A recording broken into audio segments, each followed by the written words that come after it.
날마다 쓰는 나의 신앙일기 TV 데일리 큐티 나무향기입니다. 오늘은 9월 16일 토요일입니다. 오늘 함께 묵상할 성경 본문은 마태복음 11장 20절에서 30절입니다.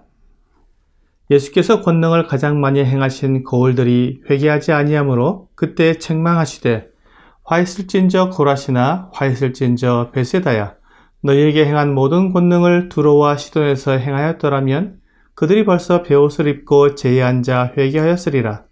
내가 너희에게 이르노니 심판날에 두로와 시돈이 너희보다 견디기 쉬우리라. 가버나움아 내가 하늘에까지 높아지겠느냐 음부에까지 낮아지리라. 내게 행한 모든 권능을 소돔에서 행하였더라면 그 성이 오늘까지 있었으리라. 내가 너희에게 이르노니 심판날에 소돔 땅이 너보다 견디기 쉬우리라 하시니라. 그때 예수께서 대답하여 이르시되 천지의 주제이신 아버지여 이것을 지혜롭고 슬기 있는 자들에게는 숨기시고 어린 아이들에게는 나타내심을 감사하나이다. 옳소이다. 이렇게 된 것이 아버지의 뜻이니이다. 내 아버지께서 모든 것을 내게 주셨으니 아버지 외에는 아들을 아는 자가 없고 아들과 또 아들의 소원대로 계시를 받는 자 외에는 아버지를 아는 자가 없느니라. 수고하고 무거운 짐진 자들아 다 내게로 오라. 내가 너희를 쉬게 하리라. 나는 마음이 온유하고 겸손하니 나의 멍에를 메고 내게 배우라. 그리하면 너희 마음이 쉼을 얻으리니 이는 내 멍에는 쉽고 내 짐은 가벼움이라 하시니라. 오늘 본문에는 소돔의 멸망과 두로의 멸망에 대해 나오고 있습니다. 많은 사람들이 소돔의 멸망에 대해서는 잘 알고 있지만 두로의 멸망에 대해서는 잘 알지 못합니다. 소돔은 아브라함 때에 있었던 도시로서 그들의 죄악은 성적 타락이었습니다. 온갖 범죄가 난무했지만 그 중에서도 성적으로 타락했으며 특히 동성애가 극심했던 곳이었습니다. 이 타락한 성을 하나님께서 하루아침에 하늘에서 유황불을 쏟아부으셔서 완전히 멸망시킨 사건입니다. 두로의 멸망 사건은 알렉산더 대왕 때의 사건입니다. 두로는 매우 강한 도시국가였습니다. 그런데 그들이 유다의 멸망을 비웃으며 기뻐하였고 무정하며 부를 자랑했습니다. 구약 성경에 보면 느부갓네살 왕이 13년간 두로를 공격해서 육지 지역은 다 점령했지만 큰 섬인 두로섬 공격에는 실패했습니다. 두로섬은 육지 지역 이상으로 난공불락의 요새요 매우 중요한 두로의 일부 지역이었습니다. 후에 마케도니아의 알렉산더 때 두로섬도 다 점령되었습니다. 당시 물과 섬 사이에 700여 미터의 바다를 7개월간 매립하여 길을 만든 후 쳐들어갔습니다. 그때가 기원전 332년 7월이었습니다. 에스겔서 26장 12절은 내 재물을 빼앗을 것이며 내가 무역한 것을 노략할 것이며 내 성을 헐 것이며 내가 기뻐하는 집을 무너뜨릴 것이며 또 내 돌들과 내 제목과 내 흙을 다 물가운데 던질 것이라고 말씀하고 있는데 이 예언의 말씀이 그대로 성취된 것입니다. 소돔과 두로 성은 이렇게 멸망된 후에 다시 재건되지 못한 성이었습니다. 그들의 죄악이 그들을 완전히 멸망하게 만든 것입니다. 본문에서 주 예수님은 소돔과 두로보다 고라신 베세다 그리고 가버나움이 훨씬 악하다고 말씀하신 것입니다. 그 이유는 그들이 메시아의 모든 증거를 보고도 믿지 않았기 때문입니다. 하나님의 은혜를 저버렸기 때문입니다. 만약 고라신, 베세다, 가버나움에서 행한 주님의 능력을 소돔이나 두로에서 행하였다면 그들이 회개하고 죄에서 떠났을 것이라고 말씀하셨습니다. 이러한 모든 것을 보고도 믿지 않고 회개하지 않은 성들은 소돔과 두로보다 훨씬 더 큰 심판을 받게 될 것입니다. 오늘날 우리에게도 성경을 통해 주 예수님께서 어떤 일을 하셨으며 어떻게 우리의 죄를 용서해 주셨는지 모든 증거들을 다 보면서도 주 예수님을 하나님의 아들로 또 나의 모든 죄를 용서해 주시는 구원자로 믿지 않는다면 그것이 우리를 하나님 앞에 용서받을 수 없는 죄인으로 고발하게 될 것입니다. 사람들은 모두 인생의 짐을 지고 가고 있습니다. 바리새인과 서기관들은 율법이라는 짐을 지고 살아가고 있었습니다.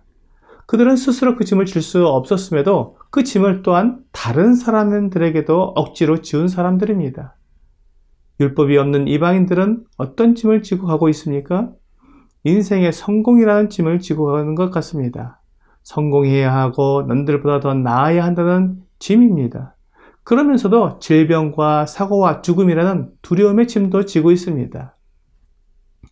사람들은 이런 짐들에서 벗어나고 싶지만 어떻게 벗어나야 하는지도 모르고 그저 술과 쾌락 그리고 다른 사람보다 내가 좀 더 낫다는 자기만족으로 스스로를 위로하면서 그 짐에서 벗어난 것 같은 착각을 하는 것입니다.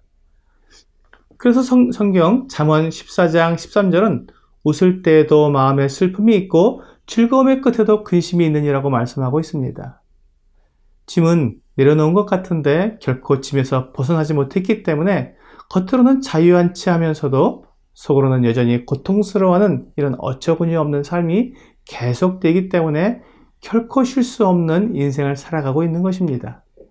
이에 대해 주 예수님은 놀라운 말씀을 해주십니다. 수고하고 무거운 짐진 자들아 다 내게로 오라. 내가 너희를 쉬게 하리라. 주 예수님은 우리에게 참된 쉼을 주시겠다고 말씀하십니다. 그것은 주님의 멍에를 매는 것입니다. 우리가 주님의 멍에를 매려면 지금까지 메고 있던 죄의 멍에, 율법의 멍에, 쾌락의 멍에, 자랑의 멍에 등 모든 무거운 멍에를 내려놓아야만 합니다. 주님은 지금 내가 메고 있는 고통스러운 이 멍에 위에 주님의 멍에를 더 얹으려는 것이 아닙니다. 내게 있는 모든 멍에를 다 내려놓고 대신 주님의 멍에를 매라는 것입니다. 주님의 멍에는 쉽고 그 짐은 가볍기 때문에 우리에게 참된 쉼이 있는 것입니다. 우리 주님의 멍에가 쉽고 가벼운 이유는 주 예수님은 마음이 온유하고 겸손하시기 때문입니다. 우리는 이런 분을 만나본 적이 없습니다. 그래서 고통하며 괴로웠던 것입니다. 하지만 이제 모든 것을 다 내려놓고 주님의 멍에를 메어 완전한 평화와 쉼을 누릴 수 있기를 원합니다. 오늘의 적용 질문을 보겠습니다. 세상의 이익을 얻기 위해 세상의 멍에를 메면서 내 마음의 평안을 위협하는 것이 있다면 그것은 무엇인가요? 세상의 모든 멍에는 다 무겁고 어렵습니다. 그렇기 때문에 어떤 것을 골라서 매더라도 결코 참된 평안과 쉼을 얻지 못합니다. 또한 사람은 누구나 다 죽어야 하기 때문에 모두 죽음이라는 두려움의 멍에를 매게 됩니다. 하지만 우리 주 예수님의 멍에는 우리에게 참된 쉼을 주는 쉽고 가벼운 멍에입니다. 오늘 내가 생각하기에 쉽고 좋은 멍에일지라도 세상이 주는 것은 다 무거운 짐일 뿐입니다. 이제 그 멍에를 내려놓고 주님께 순종하고 따름으로 주님의 멍에를 매는 여러분과 제가 되기를 주 예수님의 이름으로 기도합니다.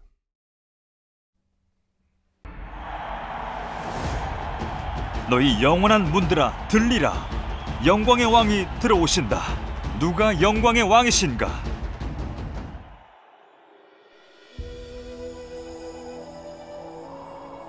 이 선지자들의 글이 바로 성경이에요.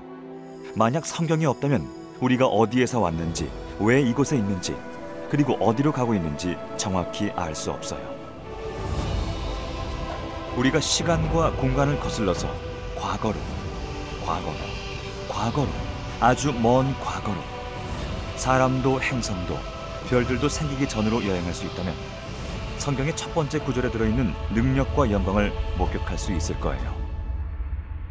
태초에 하나님이 천지를 창조하시니라.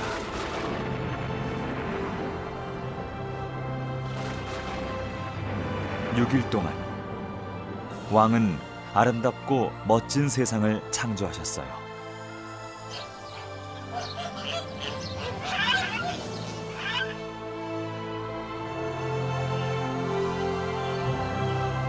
평화로웠어요.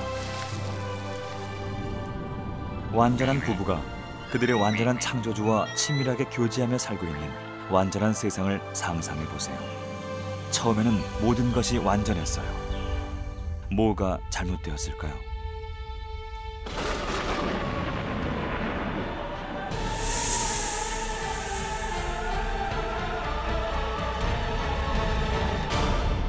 그들이 지은 죄가 온 우주의 왕과 그들과의 관계를 끊어버렸어요. 영적으로 그들은 죽었어요. 하지만 여호와 하나님께서는 죄로 더럽혀진 사람들은 그들이 하나님을 믿으면 다시 돌아올 수 있도록 계획하셨어요. 하나님의 법은 모든 죄인들은 죽음의 벌을 받아야 한다고 요구하지만 공의롭고 자비로우신 하나님은 그들 대신 어린 양의 죽음을 받아주시는 거예요. 하나님은 이것을 속죄제의 법이라고 불러요.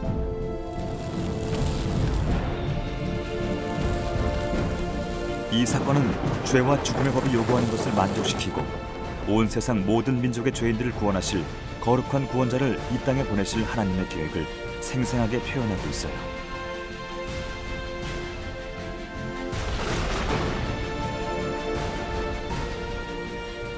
세상의 모든 죄의 빚이 갚아져야 하고 죽음은 정복되어져야 해요.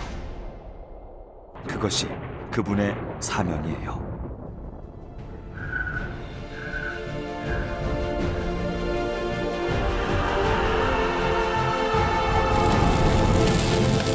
다 이루었다.